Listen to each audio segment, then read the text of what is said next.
Al Jazeera reports that disarmament by Hamas in Gaza will be accompanied by some sort of amnesty for the Palestinian group.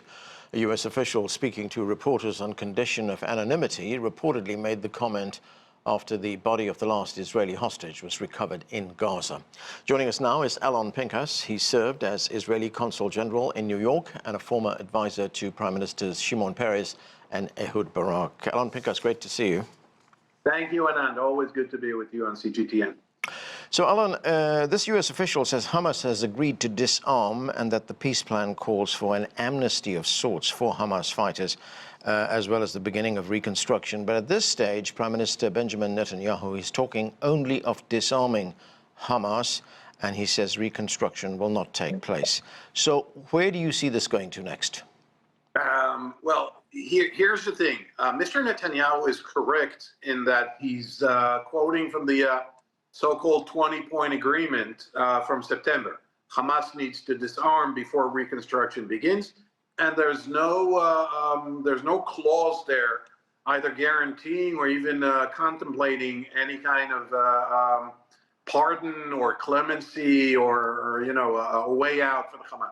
So he's right in that respect. He's wrong politically, because if this is going to move forward, it's going to take whatever it's going to take, and that includes perhaps free passage for those Hamas activists or terrorists. But here's the thing, Anand. First, there needs to be a Hamas disarmament. In order for Hamas to disarm, Israel needs to further withdraw, which it is not yet ready, or at least not yet expressed a readiness to do.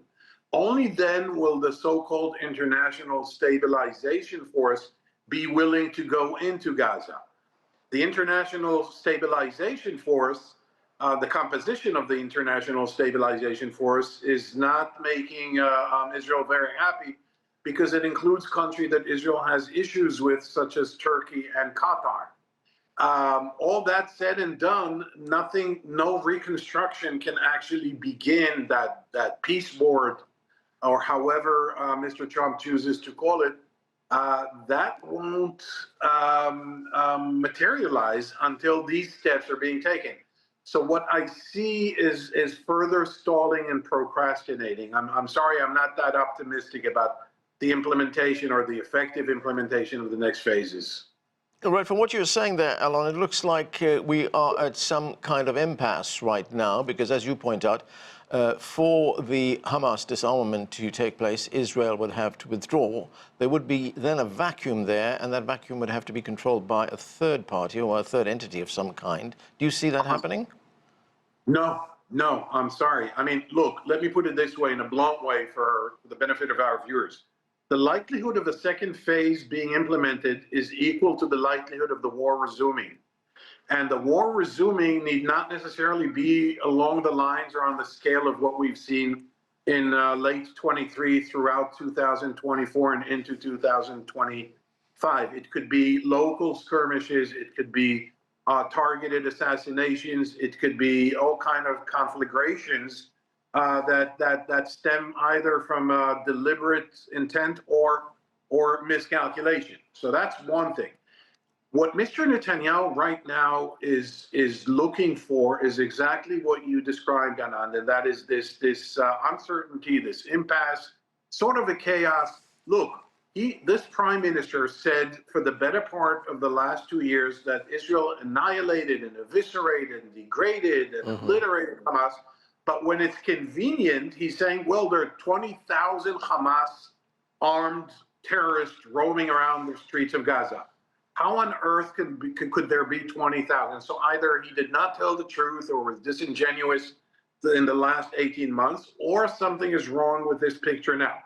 He is now expecting some kind of a lull, some kind of a hiatus that would cause Trump to lose interest. I doubt that would happen, because Trump seems to be somewhat impatient, given that Greenland isn't working, Ukraine isn't working, relations with Europe and Canada are not working. So the Middle East seems to be, from a Trump perspective, the only place where he already claimed victory and hypothetically could claim another form of success. So I think he would lean on Netanyahu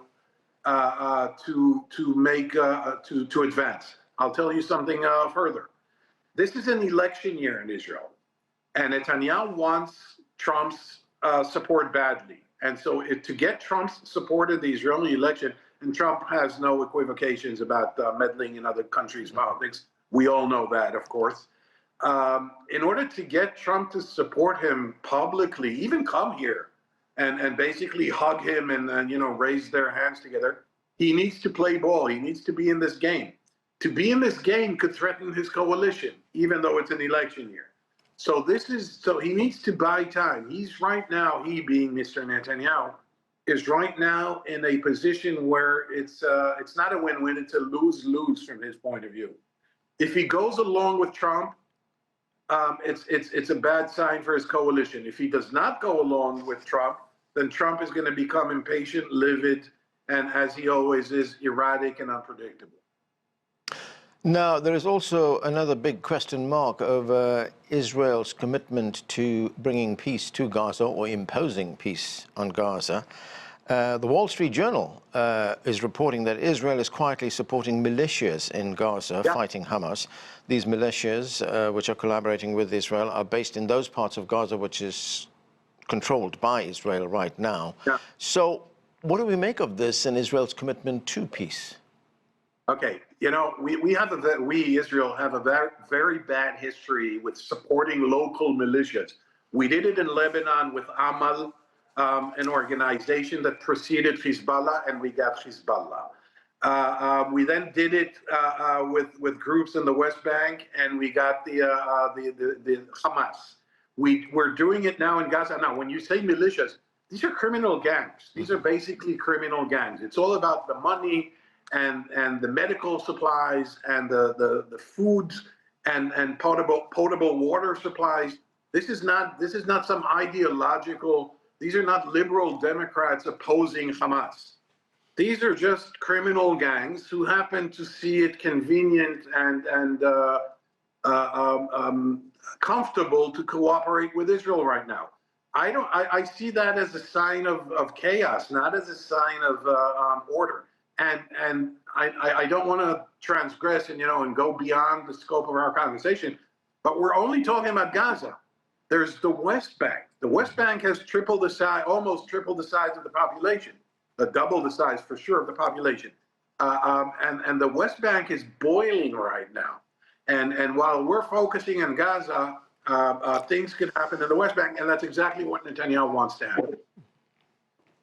Alon, now that we have you with us, I want to ask you about another battle that's being fought, and that is a battle that we have seen being fought over the years, and that is the battle for the hearts and minds of people. It's sometimes called the battle to control the narrative. And as an Israeli diplomat, you were here in the United States. Part of your job was to carry that Israeli message to the world, and most of the world calls the Israeli occupation an illegal occupation.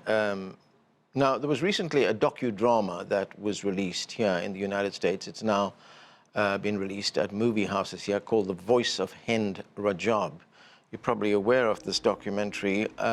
It's been dramatized, as I said, and it tells the story of a young girl who was brutally killed in Gaza. This movie has also been nominated for an Oscar, which takes place in just a few weeks. How does this affect Israel's view of what is going on and its battle to control the narrative? Well, you have to draw a distinction here between the Israeli government and the Israeli people. Right. The Israeli people understand viscerally, intuitively, and painfully that we lost the narrative, even though they are absolutely convinced, which they should be, that this was a just war, that we've been savagely attacked on October 7, 2023, and everything after that, everything that ensued was justifiable. Yet they also understand that there was a use of force, an excessive use of force that bordered on war crimes, or at least allegations of war crimes that need to be investigated, and people feel uncomfortable about that. Then you have the government, which would always deflect this and call this, oh, it's anti-Semitism and it's anti-Zionism disguised as anti-Semitism. or anti-Semitism disguised as anti-Zionism. I don't want to confuse our viewers. And so in that respect, you lose the narrative on two levels. First of all, chronologically, if you recall, if our viewers recall, in the first few weeks after October 7th, 2023, the entire world supported Israel. Okay? The Empire State Building was lit in blue and white. The British Parliament was lit in blue and white. The German Bundestag was lit in blue and white, symbolizing the colors of the Israeli flag. And within a month, into November, maybe December of 2023, public opinion began changing, and Israel completely lost any control over the narrative, blaming everyone for anti-Semitism and radicalism and progressivism and what have you. That's one level. On another level, you know, you could play the alphabet soup. It started with the letter O, occupation. Israel said, no, this can't be the narrative. We can't be occupiers in our own land. We never occupied. 1967 was a defensive war. Okay, after occupation came W, war crimes. And Israel said, no, we're the most moral country in the world. We don't commit war crimes. After W came G, genocide, which Israel did not commit, but nonetheless, there are allegations. My point is not to try and be clever here, Anand. My point is, if you look at the letters, occupation, and then war crimes, and then genocide, you see how Israel gradually and chronologically lost the narrative. Right. Alon Pinkas, thanks so much for being with us.